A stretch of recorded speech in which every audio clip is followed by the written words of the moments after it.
So, welcome. My name is Bernard Ellefsen. I'm a literary critic in the Norwegian newspaper Morgenbladet, and I'm so lucky to have James Rebanks here on stage. Just a few words about you before we start talking about this book. James Rebanks is a British sheep farmer and the author of two critically acclaimed books. His first was published in 2015, The Shepherd's Life, and his second last year in English. It's called English Pastoral. The Norwegian translation is out now. And last week, you won the Wainwright Prize for Natural Writing. Congratulations. Thank you. That's a big deal. Thank you. Deserves an applause. Yeah, so we're delighted to have James here with us tonight to discuss this book and share his thoughts about farming and nature. Welcome. Thank you, and thank you to all of you for coming. I should say I'm sorry I can't speak Norwegian, but I'm going to work on this. Yeah, as I said, in 1 hour you're going to be fluent. I'm going to do this in Norwegian. You just learn. No, I want to talk about this wonderful book. I really loved it. And the book opens by letting us meet really three men and three generations. And it goes on to present three kinds of farming, three ways of farming in three sections. It's a book of threes, this book, I think. I wanted to start with the generations. It opens with your grandfather. Yeah. Can you start there and just tell us about him and why you start there? So I think when I was growing up, and my first memories of the farm are when I was following my grandfather around. I obviously didn't know it meant anything in a wider sense. It was just my granddad, and it was the fields, and it was the cattle and the sheep, and it didn't mean anything other than it was my world. And then many years later, when I began to realize that it was changing, and I'd changed as well, of course, I was then an adult, and some of the changes were troubling me. I didn't know intellectually what to do with that. So I see the world changing, and I think it must be changing for the better. Like I'm 18 years old or 20 years old. The clever people must have thought this all through. They must have thought through all the technologies, and they must have thought through the economics. And it all must be getting better, because we believe in progress, don't we? We're incredibly optimistic. And then later, obviously the structure of the book, obviously, I realized later that it hasn't been properly thought through. No one's thought pesticides through properly. No one's thought the use of antibiotics through properly. No one's thought through what would happen to wildlife in our fields if we change the fields and make them into effectively factories. So that sent me back to those memories. I thought, hang on a minute, I'm 47 years old, but in farming terms, I'm like a dinosaur, because I come from a little hill farm up on the edge of the mountains. Tell us a little bit about the farm and your family's relationship to this farm. So we did our family, or rather my sister did our family tree about 10 years ago. And it made me laugh because she went to the public record office, and in the very oldest church records from 600 years ago, there's literally on page 2 of our district is our family name. And we thought, and she and we said, okay, well, where's the book before that? There isn't a book before that. So we're on the first page where we live, which I think means we were there for a very long time. Yeah. The farm is what we call a fell farm. In the south of England, What's that? So in the south of England, no one knows what that is, because no one knows what fell means. You know what fell means, I know you do. Here it would be fjell. A fell farm to us is not unlike a Norwegian mountain farm. It's basically a farm which is, quite often the farmers and the sheep are Viking in origin as well. So it's basically about exploiting the grass in the mountains in summer. It's a system in which there's a small amount of privately owned or privately managed fields around the farmstead. And then there's some common grazing land in the mountains. You have like the summer, I don't know what you call it, but the sort of summer Seter, støl. Yeah, so very, very similar to that. But we don't go and live in the mountains. It's not quite on the same scale. The sheep go up there. There's no wolves, or there used to be, but there's no predators to kill sheep. So in the last 500 or 600 years, we basically trained the sheep to stay in the same place on the mountain without a shepherd with them all of the time, which is sort of unique to our system. The sheep teach their daughters that they live on this part of the mountain. The shepherd corrects them occasionally, but goes home and works on the land in the valley bottom. And the whole system really is a sort of adaptation of the Viking settlers who settled some of those valleys. And I've had the good fortune to hang out with quite a lot of Norwegian farmers and visit their farms in the last 5 years, and it's very similar. There's lots of similarities. We don't do some of the things they do, but a lot of the language that we use. And the strange thing is that this system only survived in the British mountains, the uplands. Because in British farming you have a much larger industrial farming industry. Yeah, and the idea of common land, or land that isn't enclosed and belonging to individuals, only survived in the mountains. It used to exist everywhere in Britain. And then we had this thing called the Enclosure Acts, where we divided it into private parcels of land. So literally, I have farming friends, like guys or girls that I'd go to the pub with for a drink, and they farm 15 miles away, and they don't have a clue about common land. I have to tell them the basics of our farming system, even though their ancestors 500 years ago would have been part of a similar system. But to you, your grandfather is kind of the source of all this knowledge and experience and the family history and this way of farming. And you say that at 47, you think that this optimism, this faith in the progress, you probably got there a little before, I guess, but struck you. And you write about retracing the steps back to kind of a fork in the road. I think so. This fork in the road you find in one particular year with your grandfather.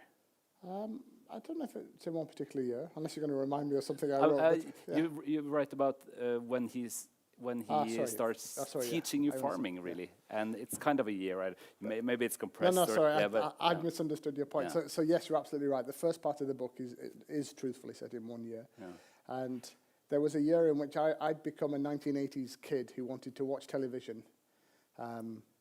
Dressed like George Michael out of Wham. I don't know. I'm not sure that's true. I'm exaggerating. Play with Lego, watch war movies, hang out with my friend in town who never did any work on his dad's farm because he didn't have one. And then I think every previous generation had helped their parents on the farm, and I got to a tipping point where I could quite easily have been a different kind of person. I could have been a person who went to university, never went back to the place where he lived. And I think my grandfather, who's really just an old peasant, looks at this and thinks, hang on, we're losing a troop here. We're losing a soldier. So he takes me in the hand, and he's like, don't worry about it, but just come with me.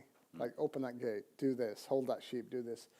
And all the time I'm with him, he's telling me stories. And I do whatever he says because I love him. I think he's like the coolest old guy in the world. I still do, in a way. But he's doing something really cute and clever, and which is he's making me fall in love with it. And he knows that if only I could see the fields properly, if only I can understand what it is he's doing, if only I can understand the pride in it and the beauty in it, that he'll win. And at the end of that year, he does win, because nobody tells me to go outside. I'm going out because I feel like I'm part of it, and suddenly I'm not turning the TV on a Saturday morning. I'm telling him how we should sort the sheep, and I'm telling my dad that we should do this thing differently. And I mean, in the book I joke about being a proud little Spartan. I really was that. By the time I was 10, I was the kind of kid that would have rolled up his sleeves and fought you if you said something about his about his people. Yeah. And my first book, in a way, was That's a Spartan book. Yeah, it was a Spartan book. My first book, I said, all right, world, you don't care about people like me. I'm going to tell you who we are. Yeah. I'm going to defend us and explain us. And I got that out of my system. I think I grew up by doing that. You think, okay, I've done it.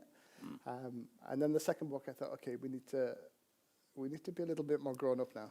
Because the first part of the book is called Nostalgia, and we see that the farm is coming under structural pressure, the kind of structural pressure that farming in all over the world came under. Yeah. Can you say a little bit? You say somewhere in the book you say that 40 years doesn't sound long ago, but in farming it's like returning to the age of the dinosaurs. Yeah. So in 1.5 generation, everything changed. Yeah. Can we just start to describe how this changed and how your farm was affected? Yeah, sure. So the whole backdrop to my youth was that there were less people than there used to be. So all my granddad's stories featured lots and lots of, often men, but women as well. There were strange stories that didn't make any sense anymore, like the farm workers in the village. This is a village with like 20 houses, but there were enough farm workers that you could have a game of football with 11 players on either side. And I'm looking around the village, and there's 2 farm workers and there's 3 farmers, and I'm thinking, how did that shift so fast? I couldn't work it all out. And then I knew from my dad's stories that our sheep hadn't changed in real price for like 20 years.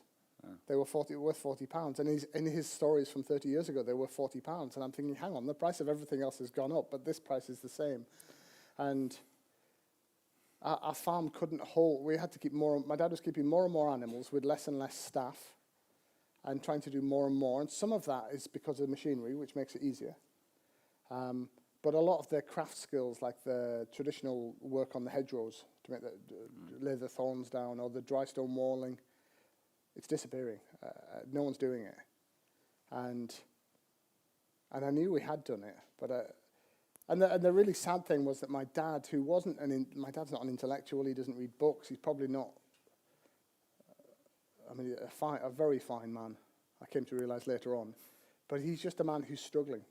He's like working harder and harder and harder, trying to do the work that 3 or 4 people used to do, and it's falling apart around him. And I think he thinks it's a personal failing.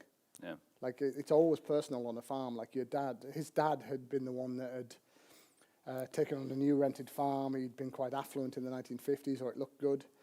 And he's the one it's all falling apart on. And so he thinks, like, why am I such a loser?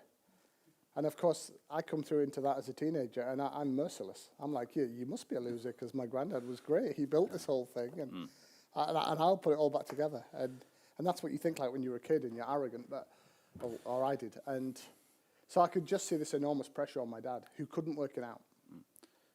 Can we say something about what actually happened in British farms during this period with the more growing the same crops, specialization with the animals? So the give some details. The changes are absolutely remarkable. Like the most amazing start I learned, and I half knew this, but I researched it and learned it properly when I wrote the book.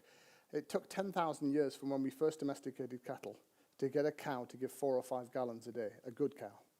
And we hit that point in about 1995. It's a remarkable thing. Humans had a relationship with these cows. They selectively breed them, manipulate them however they could using semi-natural methods, and they get 4 or 5 gallons of milk a day. We've doubled that since 1995. We've doubled 10,000 years worth of farming history in 25 years. It's absolutely staggering. Now, you might say perhaps that's a good thing. There's a conversation to be had there. I would argue it isn't. So what's happening on the farm is economists, governments, everybody who talks to farmers is saying, stop doing all these different old-fashioned things, do one thing. Have just sheep, grow just grass, grow just grain. Stop doing it in little fields. Like, what are you doing? Like, make it like America.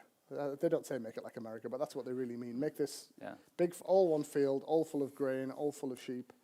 Why have you got 5 cattle in your barn? Get a bigger barn. Have 300 cattle in the barn. And it's getting bigger and bigger and bigger. And even when I'm 15 years old, I'm looking at some of this stuff thinking, we didn't used to have this many cattle in this old barn.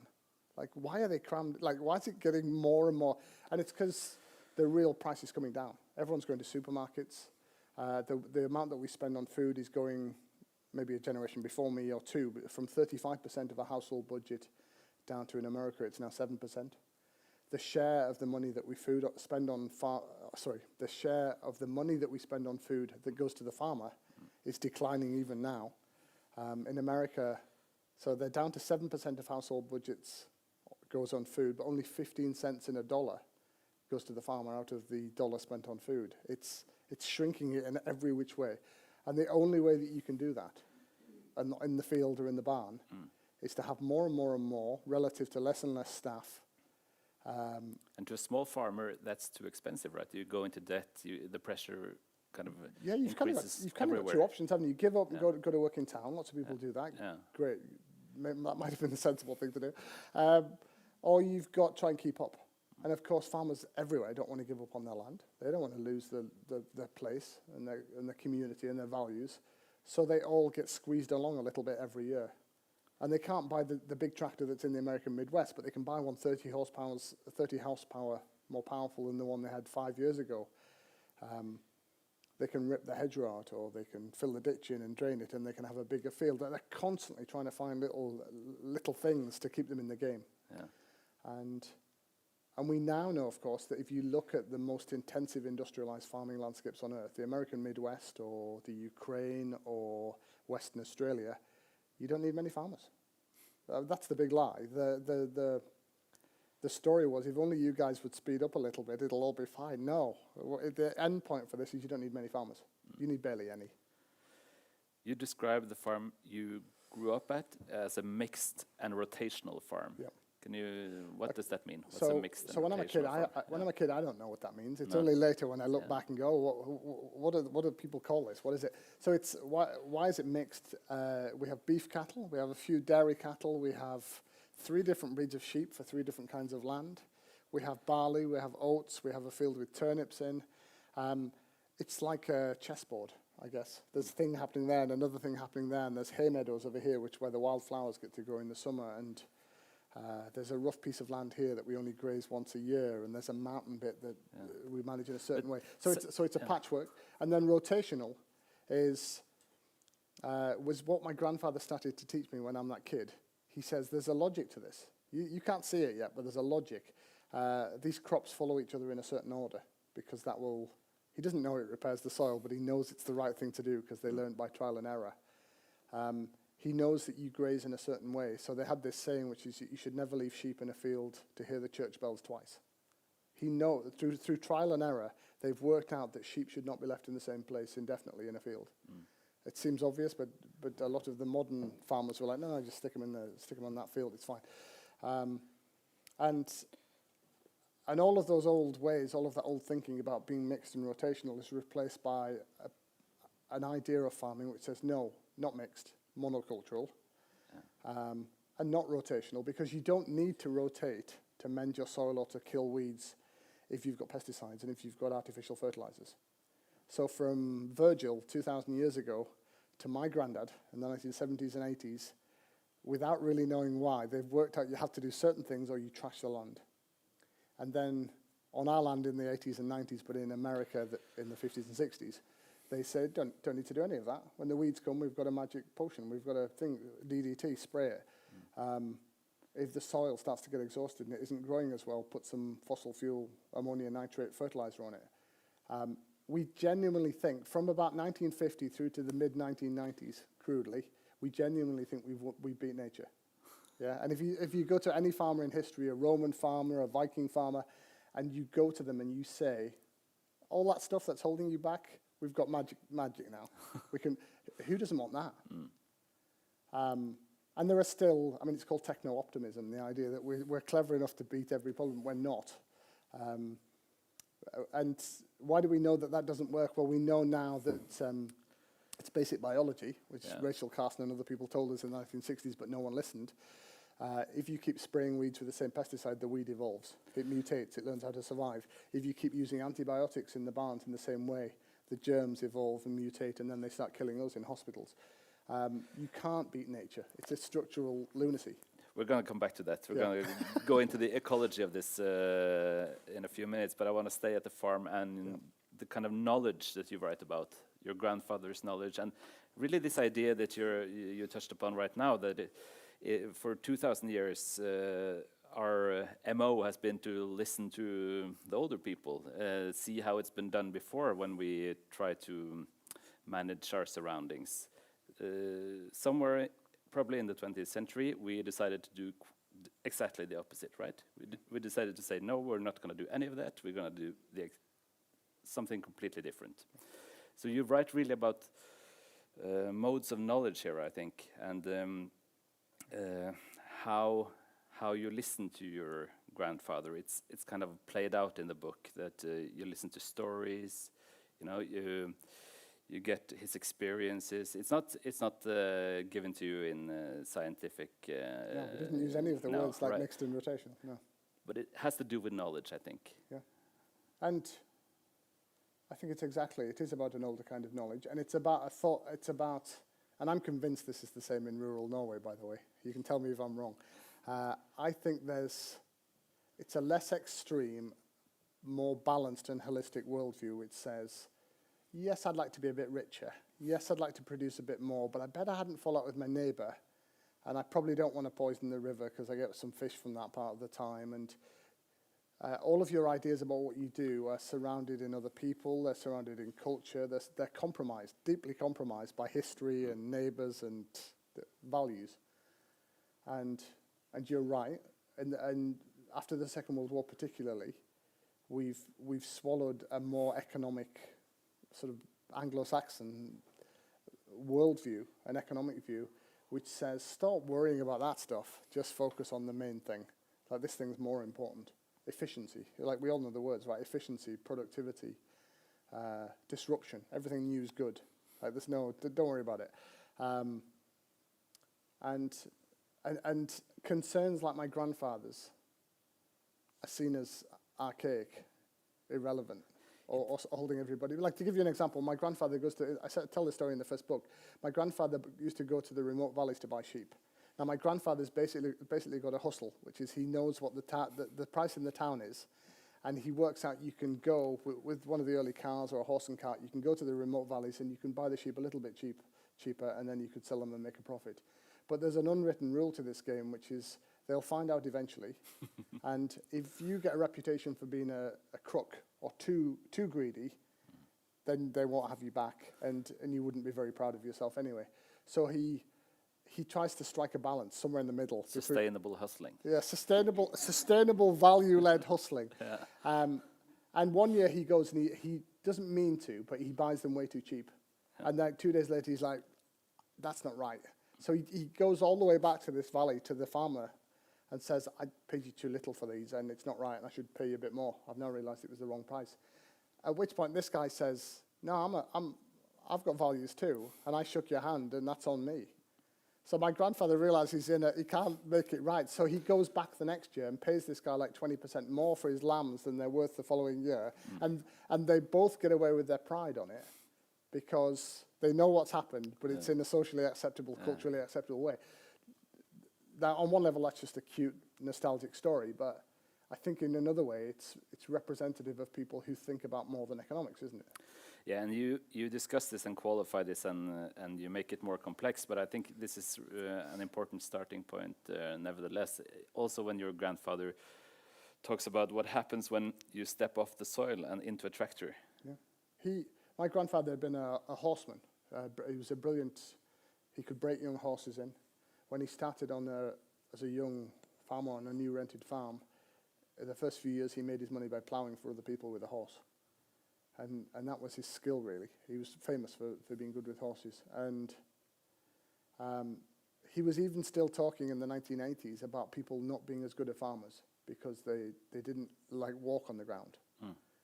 And he was sort of trying to tell me if you'd walk behind a horse, you would know soil better than this. And he's pointing to the teenagers on the tractors. Yeah. And he's like, they've got the radio on, they've got the windows shut, they're not paying attention. And even when he had a tractor, he's still behaving like it was a horse. So when he saw nests, like birds nesting in the soil, he'd lift the nest up and set it to one side and then drive past and put it back. Like the 20-year-old kid now with a £500,000 tractor and machine on the back, he doesn't even see the bird, yet alone know what it is, yet alone have time to stop because of the money involved. So, yeah, I feel like I'm being slightly nostalgic now, but to me it's about, are we people that are dominated by purely economic values, or do we need to contextualize those economic values and say, actually, we do care about birds, we do care about rivers, we care about our neighbors? I would say that it's kind of a romantic image, this starting point, but there's this. It's important to the line of argument in the book because there's a starting point, and that's the farm at this particular point in time, and then there's this very heavy and straining process of trying to keep up with the general trends of farming, and it takes a huge toll on your father, the farm, everything. But then new knowledge comes in, and that's kind of the environmental, ecological, biological side of it. And that kind of confirms your grandfather's views. For example, about you have to farm with your senses, you have to touch things, smell things, be close to it, because you write a lot about microbiology in the soil, you write about birds, insects, about... You're right. You're right. The river in the So the science doesn't. Interestingly, the science doesn't say my grandfather was a perfect steward of the world. No. It says 60 or 70% of the things he did, without knowing why, had some good ecological outcomes. So the hedgerows that he uses to keep the sheep in the field.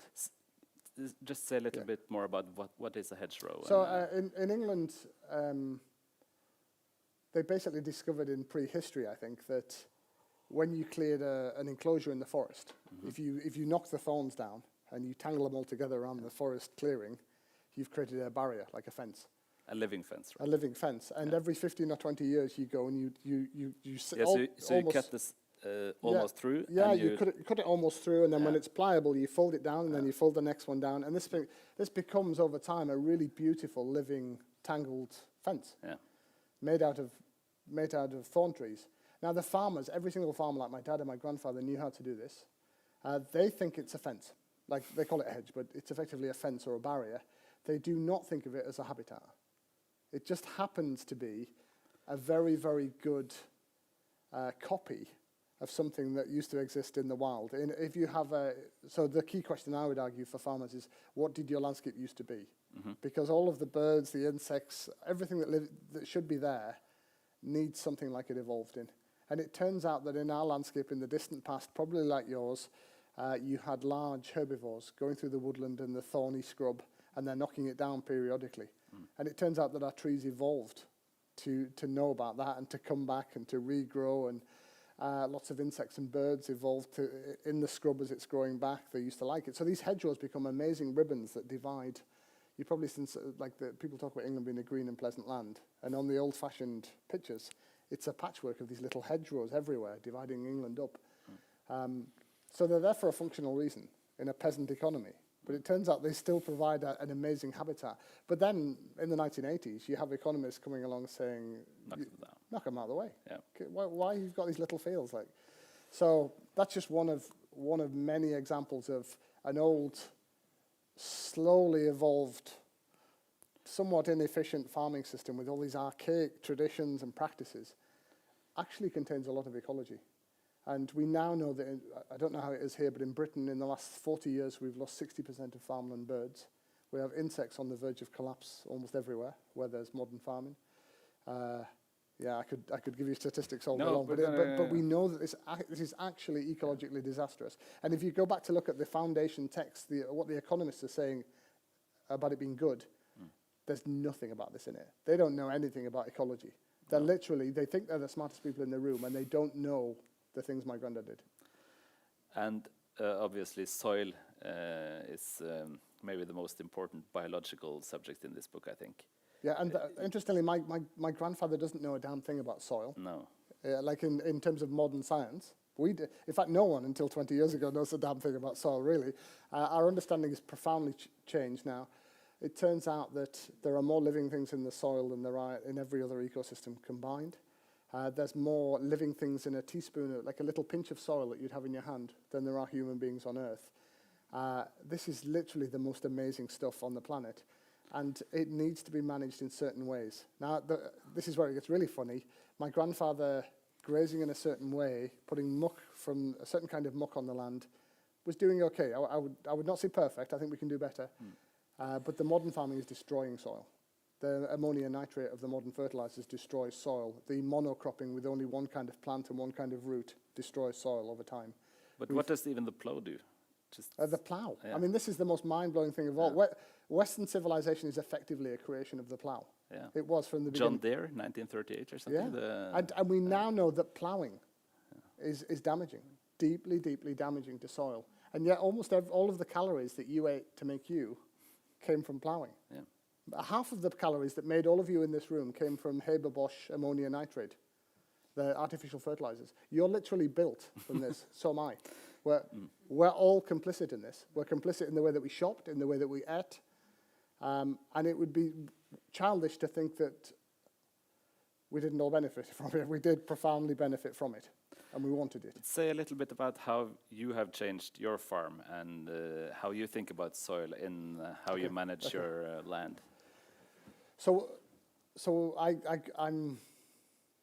I should probably have a follow-on talk about soil that could take about 3 months, but I won't do that. No, but it's very important in the book, that's so right. I think we should talk so what about have we it here learned too. about soil? We've learned that the more diversity of plants you have, the more diversity of root systems you have.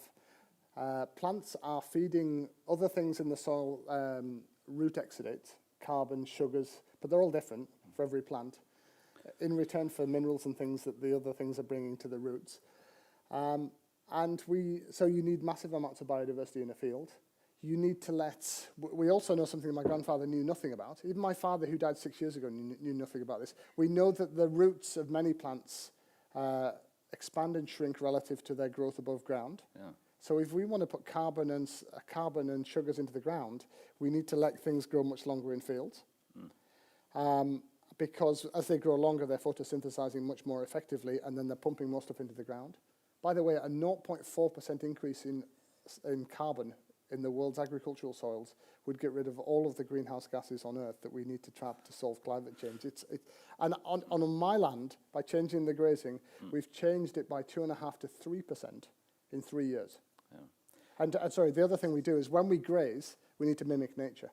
It turns out that in our wild ecosystem, in wild ecosystems, if you imagine like the African savanna or the prairie or the North American plains, large amounts of herbivores come in, they trample, they urinate, they defecate. There's a lot of organic matter either that's passed through them or which has been trampled by their hooves on the soil surface. I met a soil scientist recently that told me that if you add up the body mass of all the living things in the soil, it's like having 2 African elephants to feed under every hectare of land.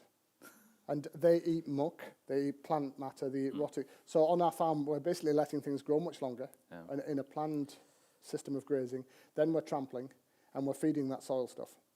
And I can't see that soil stuff, but we now know how it works. How does that differ from huge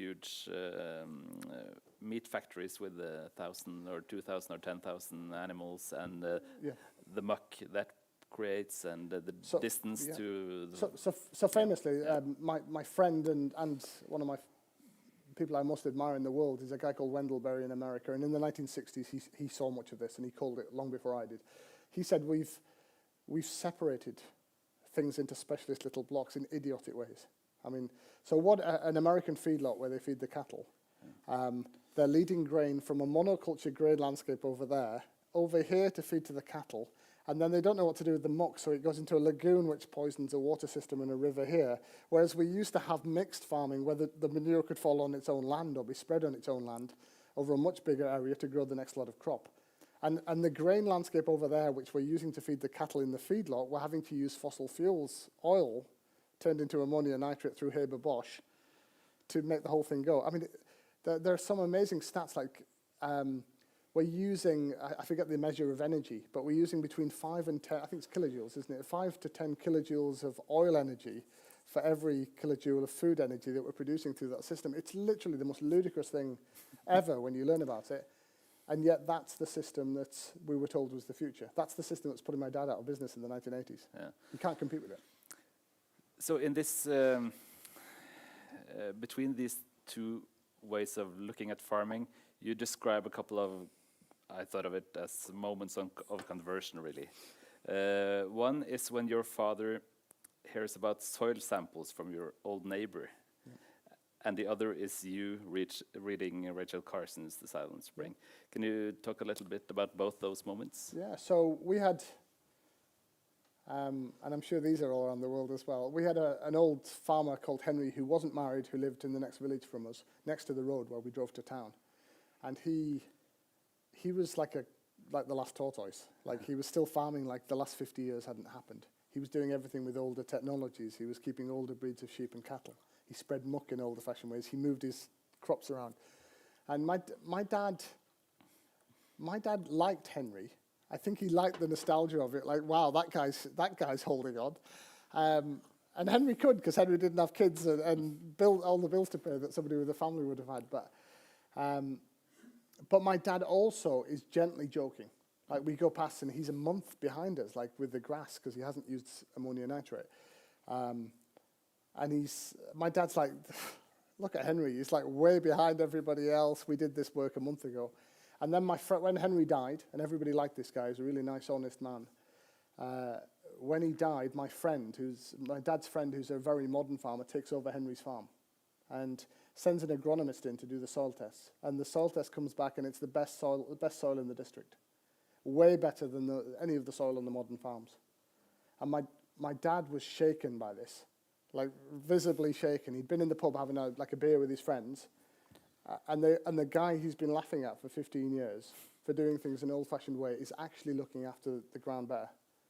And I can remember, like, the hairs were up on the back of my neck, because I can remember how important it was to my dad, because my dad had suspicions, and he kind of liked Henry. And after that, it changed. It was like, what are we doing? He was on board. Yeah, what are we doing? And he and I take another 20 years to really work this out. Like, what does something else really look like? Because we actually haven't got a magic money pot or magic money tree. We live we live now. We have to pay the bills of now. We have to sell things for the price of now. So we couldn't work it out. Can you also say a little bit about the significance of Rachel Carson for you? So from when I'm that 6 or 7 or 8 year old boy through to when I'm maybe 30, I'm 47 now, I've just got these doubts and worries, and I think somebody else must know what this is happening. And then there was a moment where I read Rachel Carson, and that was the first time I'd read books about this stuff. And you know, when you read a book and you think, I knew this in my bones, but just reading somebody else say it, I know this is true now. And that's what Rachel Carson was for me. I remember I actually read it under a tree, a sycamore tree, on one of our top fields. I can remember it just like it was yesterday.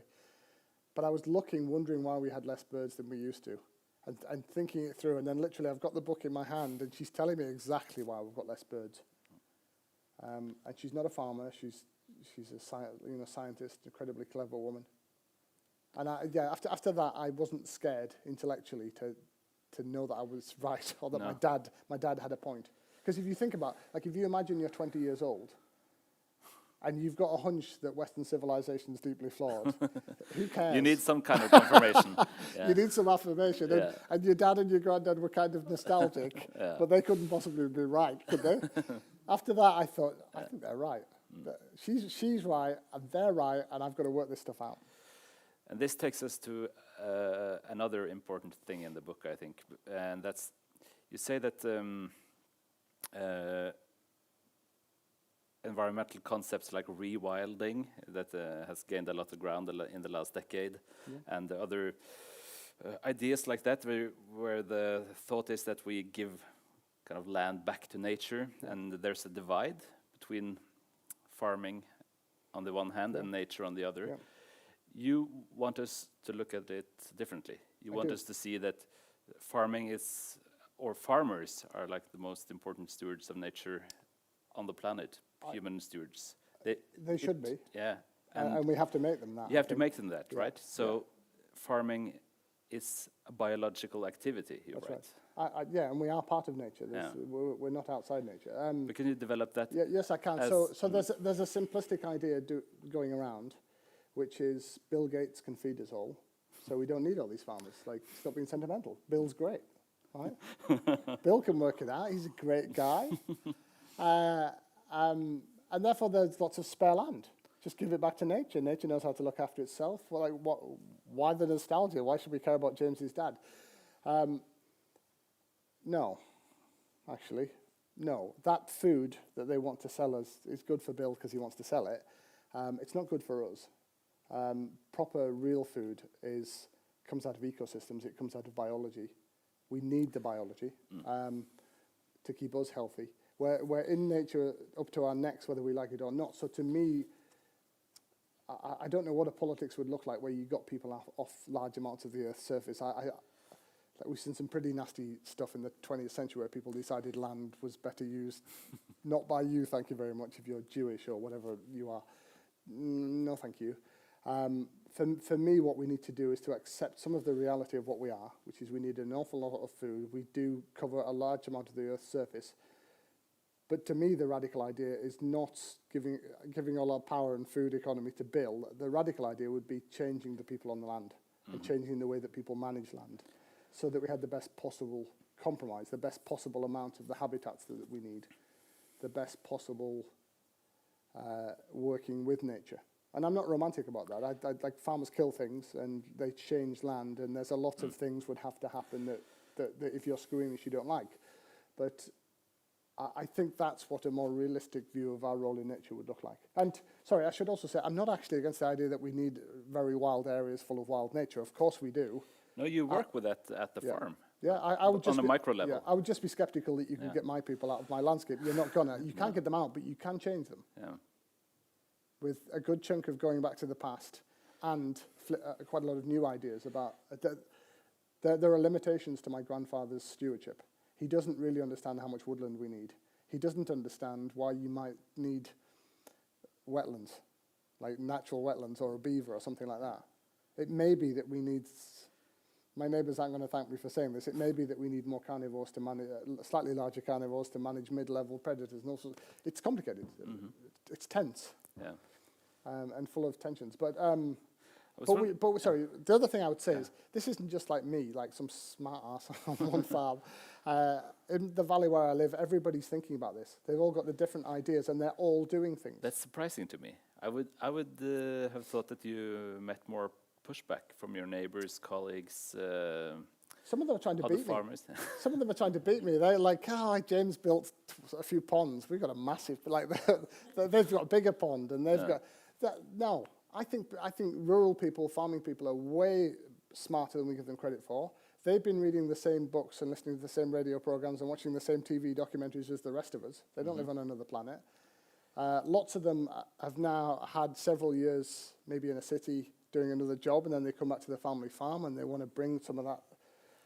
Like the idea that these people are another species of people that don't understand nature or don't understand that we need it. I don't believe that.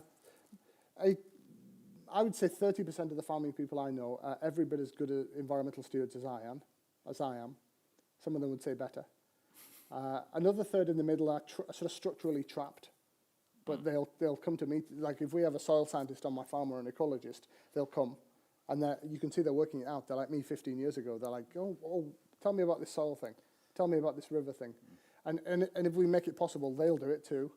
And then a third of the farmers are cynics. They think that you and me will talk about nature all day long, and then we'll go to the shops and we'll buy the cheapest thing on the shelf. So they're going to be the people with the biggest farm and the most sheep. And they probably deep down care about the same things as us, but they think, hang on, I want my son and my grandson to be the ones still here, and I'm going to have to be pretty cynical and industrious. But you have a very balanced discussion of this, because you write and you underline that there wouldn't be enough food for everyone if all the farms were organic or skip the fertilizers. I think if we did it overnight, you'd potentially be doing dangerous things. Do I think let's just do it on Britain. Do I think we could feed everyone in Britain in what's technically they call it agroecology, farming with nature? Yes. It's not even my opinion. There's a study came out recently by the by the Food and Farming Commission. This is a semi-government authority who did a scientific technical study of this. Britain can feed itself using agroecological methods. Not tomorrow, but like if you transitioned over a few years, we can do it. And the other... no. You can do it in lots of products, obviously, in somewhere like Norway. Of course, there are things you can't produce, like pineapples in Norway or bananas in England. Of course there isn't. We need a degree of moving things around. Otherwise, it's going to be quite grim. But we can do this. You don't believe me, but we can do this. No, but you give a number yourself that these artificial fertilizers, without them, we could feed 4 billion people. That's the proponents of modern agriculture say that, and I quote them and say that's the thing we're meant to believe. And am I a scientist to prove all of that completely wrong and know what I'm talking about? Not really. I'm a farmer. But there is now a very serious counter-argument to that says, actually, we can do most of this without. I actually think a lot of this is about landscape design for me. So it may well be that we need some quite industrial, quite intensive agriculture in lots of our landscapes to produce some of the staples that we need. Some of those things are better done at scale. But even where we have to do that, I suspect we can design landscapes where there's woodland running through it and there's wildflower verges running through it, so there's more natural pollinators and things like that. Some of this is about the design of fields and the design of farms so that you could have both. It doesn't all look like my grandfather's farm. I think sometimes it may be a mix of the new and the old. And the other thing you write about is how do you make a living on a small farm like this? Yeah, you people are terrible. You keep going to shops, buying things at the prices that they are. You never send me the difference. No, I don't mean that. So yes, the absolute truth of it is that if you want to step outside of that model, that supermarket model, you're either brilliant at adding value. You sell amazing prosciutto or you sell amazing cheese and you go to town and you market it, or you have another business. And you keep the family farming. That's what I did for several years. Like, go out and do another job and then come home and just keep the thing ticking over. And but you can't just change and then keep selling it to the same people at the price that doesn't cover your costs. That's what we're doing as a society. So what's happening now is we live in, well, actually, I think you live in, I'm not sure I live in anymore, in fairly liberal, progressive countries. I'm not sure Britain is anymore. That talk about food a lot, that talk about the environment a lot, that talk about caring about this a lot, but have not necessarily made the changes to the economics of it or the changes to the way that we shop or think about food to make it possible. It's going to affect all of us to make this better. But I find it interesting that you write about the need to accept that maybe you need to have another job to make this work, and you say that that's a price you're willing to pay. I had to make that decision 15 years ago. Do I walk away from this, or do I have to work out how to hustle and have another job? And I did. For nearly 20 years, I did other things alongside my farming. And I was literally going at 5 o'clock in the morning, doing 3 hours farm work, and then jumping in the car, going to work, pretending to be the guy out on a computer in an office. Sometimes I was going back at lunchtime, in the car, 60 miles an hour, do something with a cow, and then go back to. It wasn't for that many years, to be fair, but I would have done that. But I would go further than that. I'm militant about my farm. We did years ago, we did a business plan for the farm, and you had to write down what's your number one objective. And it was meant to be an economic objective. I just wrote on the top of the piece of paper, keep the farm. And I'll do it. You stack it any goddamn way you like, I'll fight it. But the point is that just means that I'm stubborn.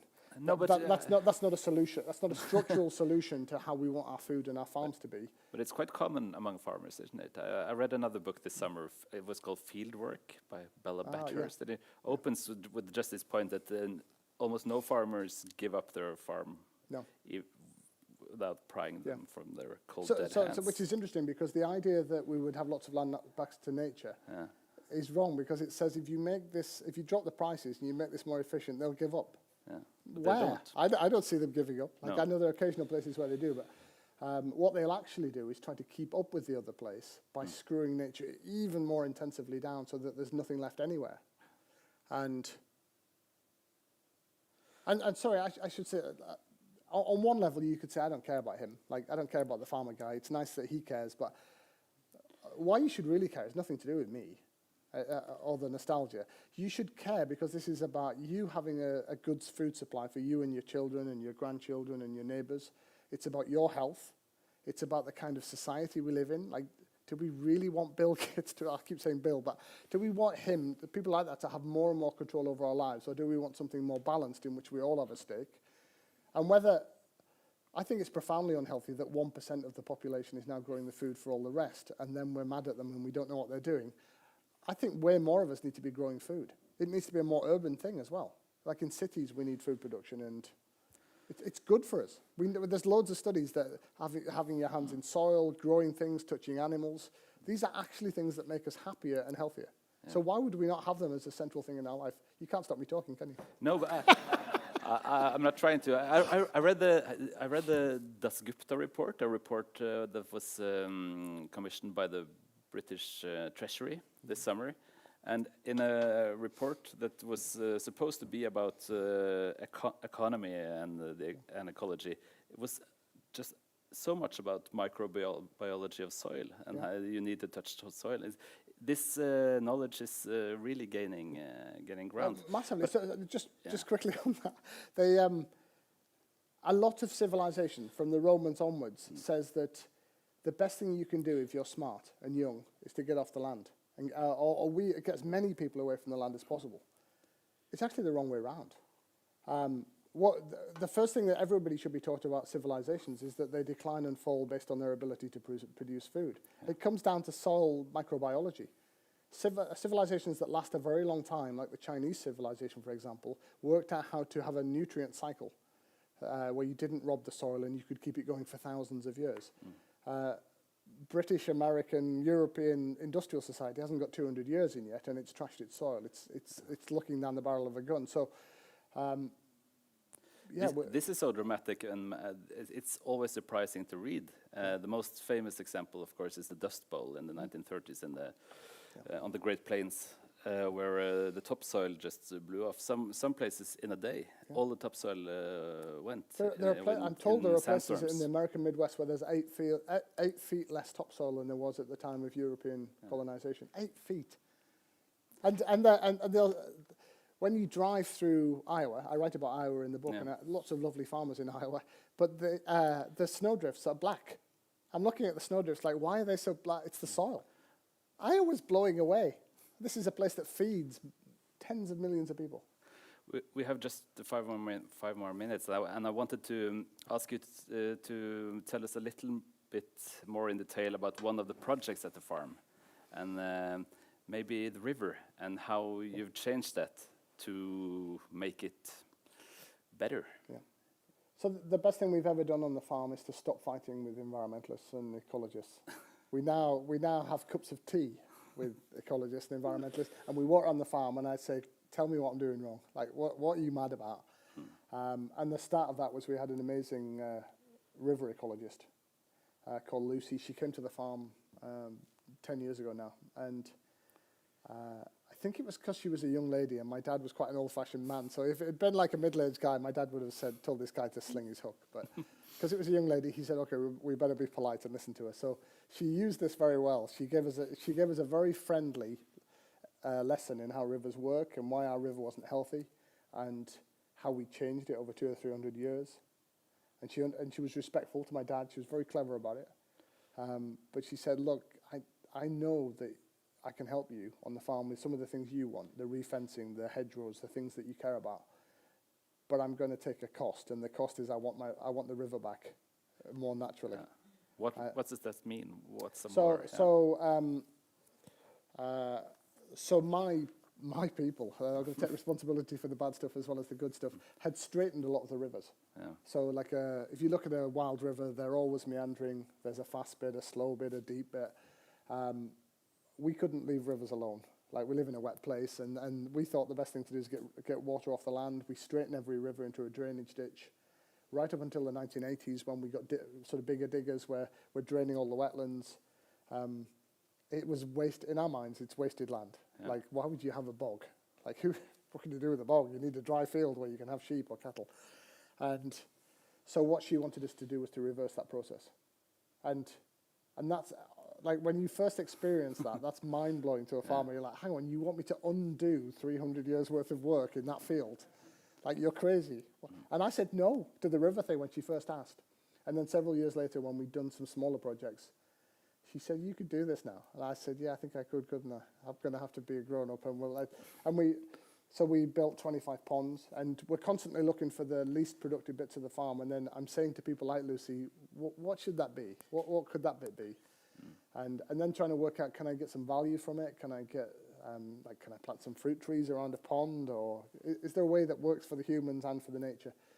And then so through my best hay meadow, I now have a wiggling natural stream.